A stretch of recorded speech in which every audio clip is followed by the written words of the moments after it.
بیٹی کی ذات اگر مقدس نہ ہوتی تو اللہ تعالیٰ کبھی ہمارے نبی صلی اللہ علیہ وآلہ وسلم کی اولاد کا سلسلہ حضرت فاطمہ رضی اللہ تعالیٰ عنہا سے شروع نہ کرتے۔ نبی پاک صلی اللہ علیہ وآلہ وسلم فرماتے ہیں، عورت کے لیے یہ بہت ہی مبارک ہے کہ اس کی پہلی اولاد بیٹی یعنی لڑکی ہو۔ نبی پاک صلی اللہ علیہ وآلہ وسلم کا فرمان ہے، جس شخص کی بیٹیاں ہوں اس کو برا مت سمجھو، کیونکہ میں بھی بیٹی کا باپ ہوں۔ نبی پاک صلی اللہ علیہ وآلہ وسلم نے ارشاد فرمایا، جب کوئی لڑکی یعنی بیٹی پیدا ہوتی ہے تو اللہ تعالیٰ فرماتے ہیں، اے لڑکی تو زمین پر اتر، میں تیرے باپ کی مدد کروں گا۔ بیٹی وہ پھول ہے جو ہر باغ میں نہیں کھلتا۔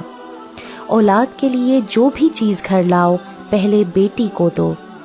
اللہ تعالیٰ جب کسی سے خوش ہوتا ہے تو اس کو بیٹی عطا کرتا ہے، اور جب کسی کو خوش کرتا ہے تو بیٹا عطا کرتا ہے۔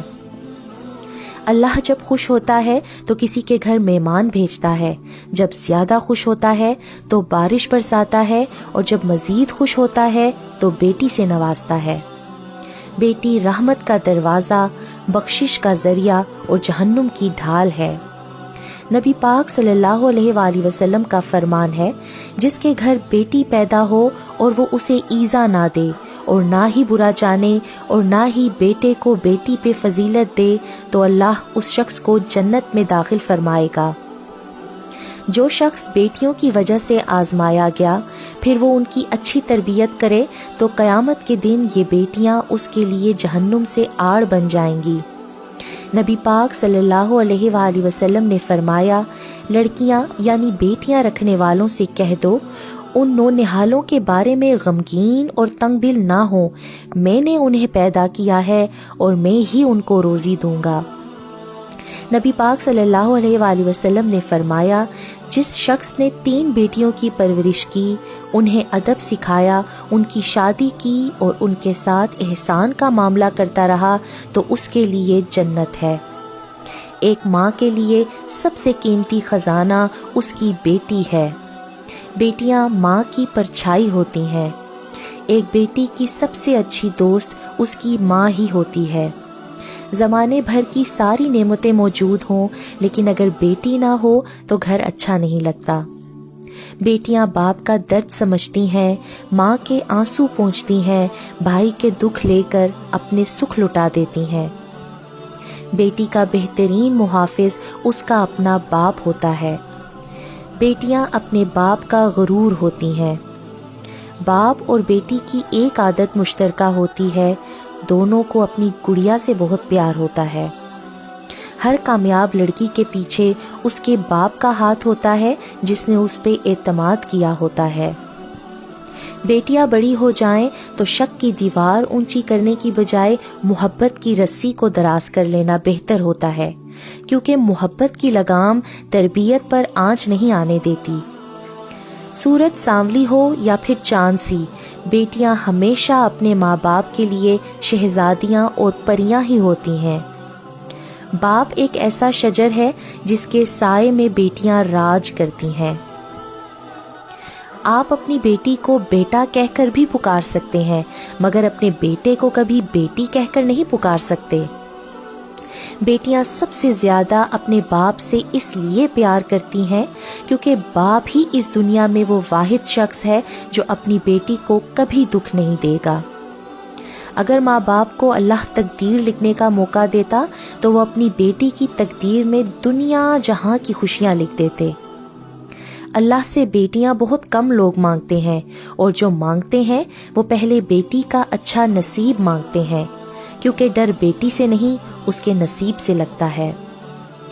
بیٹیاں تو پریوں کے جیسی ہوتی ہیں، اللہ کی رحمت بن کر ماں باپ کے آنگن میں اترتی ہیں، اپنی باتوں سے، اپنی چہکار سے آنگن کو مہکاتی اور رونق بخشتی ہیں، اور پھر ایک دن پریوں کی طرح چلی جاتی ہیں کسی اور کے آنگن کو رونق بخشنے کے لیے۔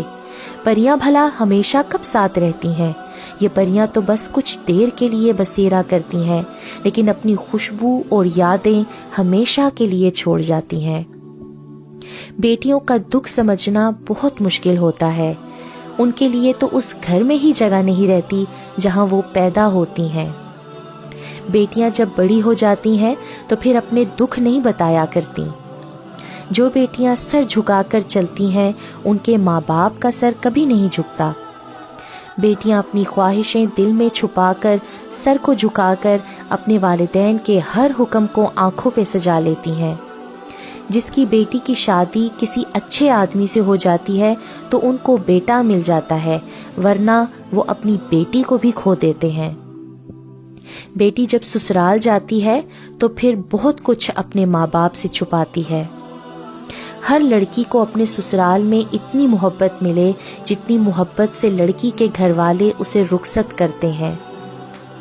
بیٹی سب کچھ چھوڑ کر اپنے سسرال جاتی ہے، پھر جب گھر کی یاد آتی ہے تو چپکے سے روتی ہے، کسی سے کچھ نہیں کہتی۔ ہر ماں باپ کی خواہش ہوتی ہے کہ ان کی بیٹی کو ایسے سسرال والے ملیں جو اسے اپنی بیٹیوں جیسا ہی لاڈ اور پیار دیں۔ وہ بیٹیاں تم جس کے ہاتھ میں ان کا ہاتھ دے دو، وہ اف کیے بغیر تمہاری پگڑیوں اور داڑھیوں کی لاج رکھنے کے لیے ان کے ساتھ ہو لیتی ہیں۔ سسرال میں جب میکے کی یاد آتی ہے تو چھپ چھپ کر رو لیتی ہیں۔ کبھی دھوئیں کے بہانے آنسو بہا کر جی ہلکا کر لیا۔ آٹا گوندتے ہوئے آنسو بہتے ہیں، وہ آٹے میں جذب ہو جاتے ہیں۔ کوئی نہیں جانتا کہ ان روٹیوں میں اس بیٹی کے آنسو بھی شامل ہیں۔ غیرت مند، ان کی قدر کرو، یہ آپ کینے بڑے نازک ہیں۔ چڑیاں ہوتی ہیں بیٹیاں مگر پنکھ نہیں ہوتے بیٹیوں کے۔ میکے بھی ہوتے ہیں، سسرال بھی ہوتے ہیں، مگر گھر نہیں ہوتے بیٹیوں کے۔ میکا کہتا ہے بیٹیاں پرائی ہیں، سسرال کہتا ہے پرائے گھر سے آئی ہیں۔ اے خدا، اب تو ہی بتا یہ بیٹیاں کس گھر کے لیے بنائی ہیں۔